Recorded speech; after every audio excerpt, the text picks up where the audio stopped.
अस्सलाम वालेकुम दोस्तों, की हाल चाल ने जनाब। तुसी वेखदे पे हो देश पंजाब टीवी ते मैं तुहाडा मेज़बान मोहम्मद अफजल जोइया। दोस्तों, सब तो पहले अपने चैनल नूं करो सब्सक्राइब ते बैल दा बटन दबाओ ताकि साडी लेटेस्ट और बेहतरीन वीडियो तुहाडे तक बासानी पहुँच सके।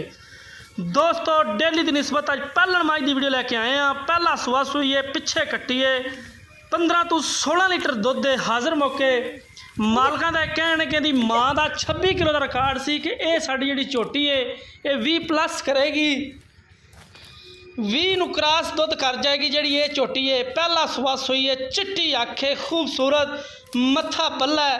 बाकी जनाब कैमरे मेरे दी नज़र है, वीरां भरावां दे सामने गल्लां नाल ही नहीं इंशाअल्लाह कम करीदा अपने वीरां नूं मेहनत करके और विखाई दीए कि मेहनत किंज हुंदी है। गली बाती नहीं दोस्तों, जेनवन चीज़ है तुहाडे सामने। पहला सुआ सूई है, 3,60,000 रुपया इस झोटी की डिमांड मालक करते हैं। इहदे लाड ते प्यार हो जाएगा।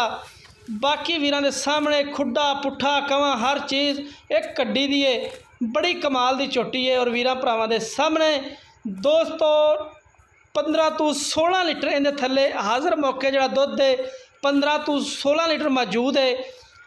मालकां दा कहना है कि जिहड़ा वीर भरा ये लै जाएगा और अल्लाह के हुक्म नाल जदों इहनूं सांभेगा तो झोटी दुध की नहर है माशाअल्लाह, और बड़ी दुद्धां वाली झोटी है तो बड़ा माशाअल्लाह वाना है, खूबसूरत। कैमरे की नज़र, देश पंजाब की जीनत। असी हमेशा एक कोशिश करने कि अपने वीरां नूं खूबसूरत अनमोल जानवर विखाईए और इंशाअल्लाह विखाई दे भी ने। ये नहीं कि झट को आए तो चीक चकाड़ा पाया तो गए, लेकिन कम इंशाअल्लाह करीदा बरीक पतली है, खूबसूरत। कैमरे की नज़र।